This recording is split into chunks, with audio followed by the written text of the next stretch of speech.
Imagine that you're sitting alone in your quiet living room when suddenly your chest feels like it's being crushed by an iron fist. Cold sweat runs down your forehead, your breathing grows heavy, your heartbeat races out of control, and you realize this could be a heart attack. In that terrifying moment, many people think of so-called life hacks they've heard, coughing hard, pounding on the chest, or pressing some miracle pressure point. The truth is, if you rely on the wrong method, you might lose the only chance you have to survive. So what can you really do when you're all alone and every second counts? What steps actually keep your heart beating long enough for emergency help to arrive? In this episode, Harold shares the only 3 actions backed by the American Heart Association, along with a real story of an older neighbor who survived a heart attack because he remembered to follow them. Have you ever heard someone say, "I'm healthy, I never worry about a heart attack," and then just a few days later, the news breaks that they didn't make it? I will never forget the story of my neighbor, Mr. Johnson. He was in his 70s, always outside mowing his lawn, always ready for a friendly game of chess in the evenings. He never once complained about his health.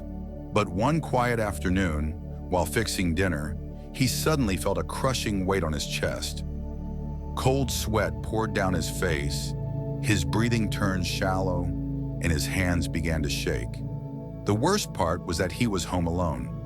His wife had gone to the grocery store, and the kids lived hours away. Later, he told me that in that moment, all he could think of was his father, who had died of a heart attack years before. What terrified him wasn't just the pain, but the thought of collapsing with no one around, no one to call for help. Can you picture that scene? Just you, the silence of your living room, and the pounding fear in your chest.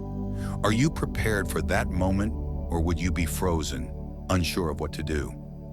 Take a second and ask yourself, if it were me tomorrow, would I be ready? Mr. Johnson's story is a wake-up call.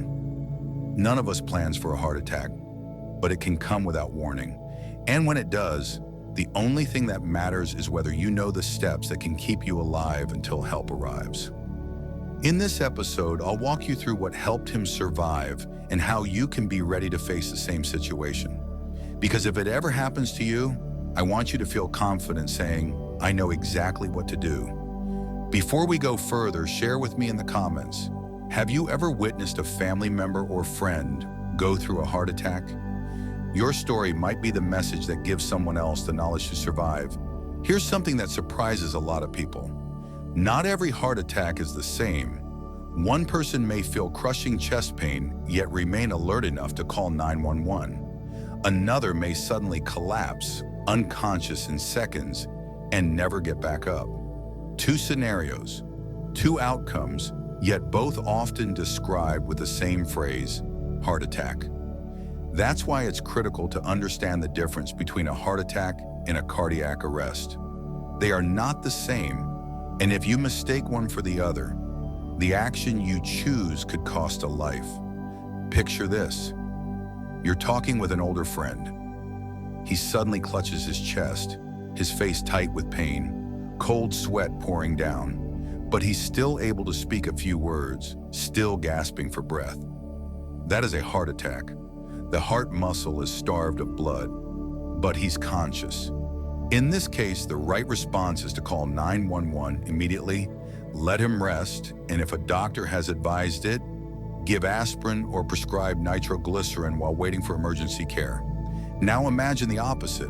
Someone suddenly drops to the ground, unresponsive, not breathing normally. That is cardiac arrest. In that moment, every second is life or death. No pill can help. The only chance is chest compressions and using an AED if one is available. What breaks my heart is how often families in America confuse the two. When a loved one collapses, they waste precious time searching for medicine instead of starting CPR. That hesitation steals the very minutes that could have saved them. So remember this, chest pain with consciousness usually means a heart attack. Sudden collapse with no breathing means cardiac arrest. Knowing this difference can mark the line between tragic loss and a miracle reunion. Have you ever witnessed a moment like that? Share your story in the comments. Your words might be the wake-up call that prepares someone else. And up next, I'll give you a simple 1, 2, 3 method you can rely on to know exactly what to do when that moment arrives. Some people survive a heart attack not because they are stronger, but because they remember 3 simple actions. These steps capture the essence of what cardiologists recommend in an emergency, and anyone can do them. It's called the 1, 2, 3 rule. First, call 911 immediately. Don't waste time phoning family, neighbors, or friends. In the United States, dialing 911 means trained paramedics with advanced equipment are on their way within minutes. Put the phone on speaker, unlock your front door, and have your medical history and medications ready. Every second you save can give your heart a fighting chance. Second, chew an aspirin if your doctor has never told you not to. When chest pain strikes, chewing aspirin can slow the growth of a blood clot and keep some blood flowing to your heart muscle. Most Americans don't realize how powerful this simple step can be, but it can mean the difference between loss and survival. Third, start CPR and use an AED if the person becomes unresponsive and is not breathing normally. If you are still conscious, stay calm and wait for help. But if someone collapses in front of you, there is no time to lose. Place your hands on the center of the chest. Push hard and fast at about 100 beats per minute, and if an AED is nearby, follow its voice instructions. These actions have saved thousands of lives before the ambulance arrived. That's the 1, 2, 3 rule. Call 911, chew aspirin if it's safe, and begin CPR or use an AED when needed. Simple enough for anyone to remember, yet powerful enough to change the future of an entire family. Now pause for a moment and ask yourself, does everyone in your household know these 3 steps? If not, write it down in the comments. I will teach my family the 1, 2, 3 rule. That promise might one day be the reason a loved one is still here with you. There's something frightening most people never admit. Sometimes the very life-saving hacks we believe in are the ones that cost us our lives. I've met so many people who said with absolute confidence, if your heart feels out of rhythm, just cough hard and you'll be fine, or hit your chest and it will restart. These lines sound convincing. They sound like hope, but in reality, they plant a dangerous belief. Because when the critical moment comes, instead of calling 911 right away, too many people waste those precious minutes coughing, pounding their chest, or pressing on some pressure point.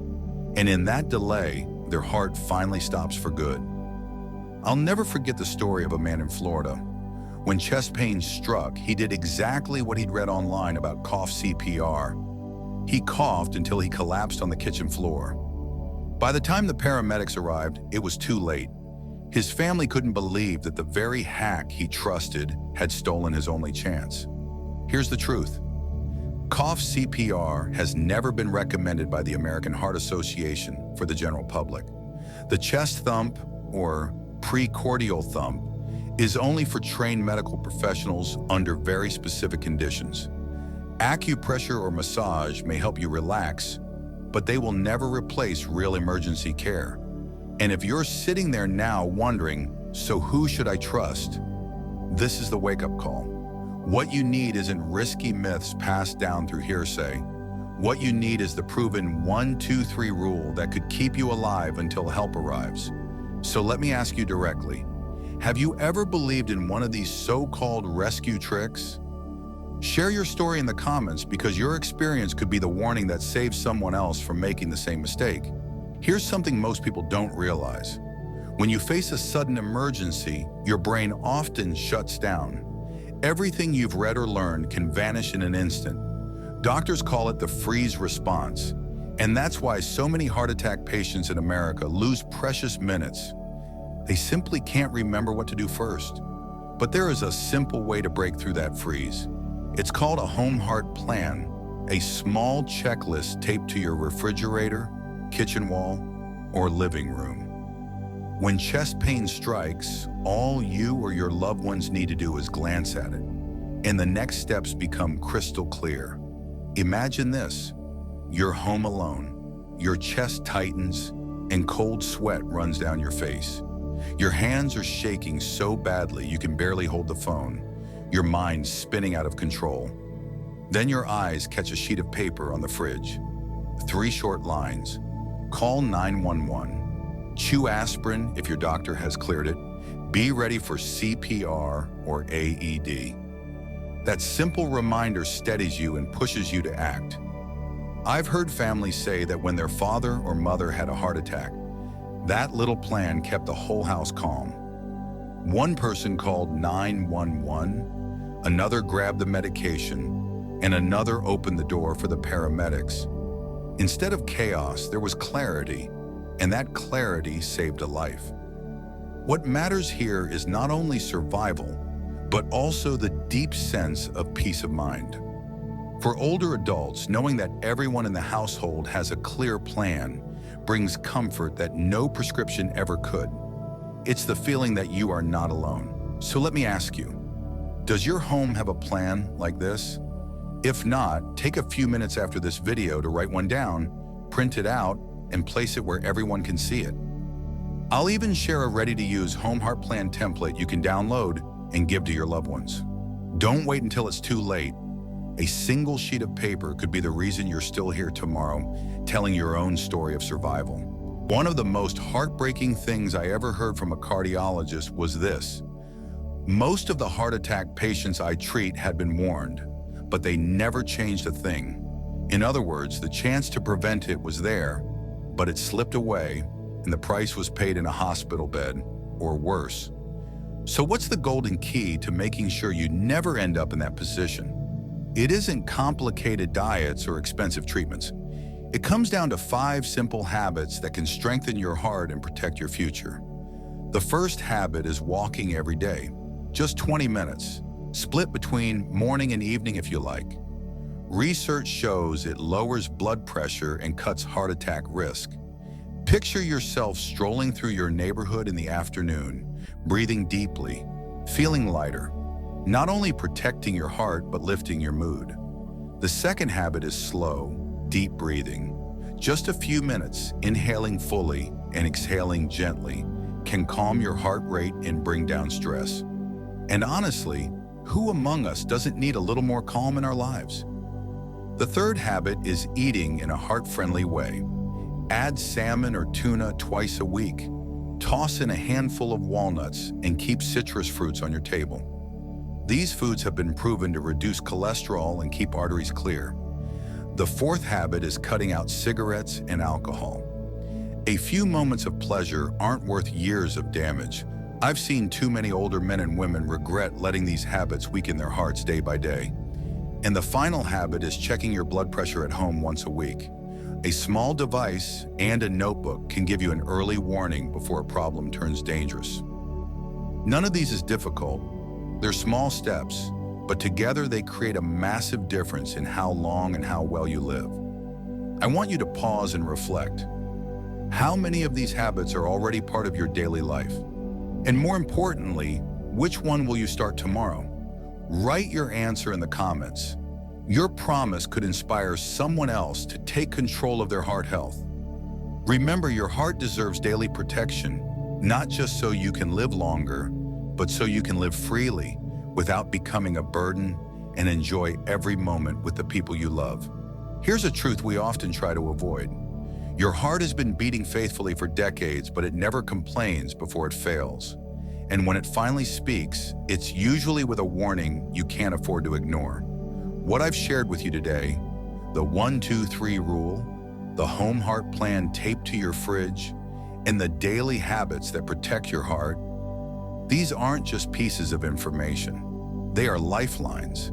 They are the difference between keeping your breath, your smile, and that warm embrace with the people you love most. We all like to believe we have more time, but the reality is no one knows what tomorrow will bring. The only choice we have is to prepare today. Because living healthy isn't only about living longer, it's about living fully without fear, without becoming a burden, and without the helplessness of facing a heart attack alone. If you've stayed with me this far, I know you're here not just for knowledge, but because you want to give yourself and your family a real chance at safety. So I invite you to type a simple phrase in the comments. I choose to live proactively. Let that be your promise to yourself and a reminder to our community. And please share this video with someone you care about. You never know. Your one act of sharing might save a life. You are not alone. We have each other. And your heart, if you care for it the right way, still has so many more years to beat strong and tell the stories only you can tell.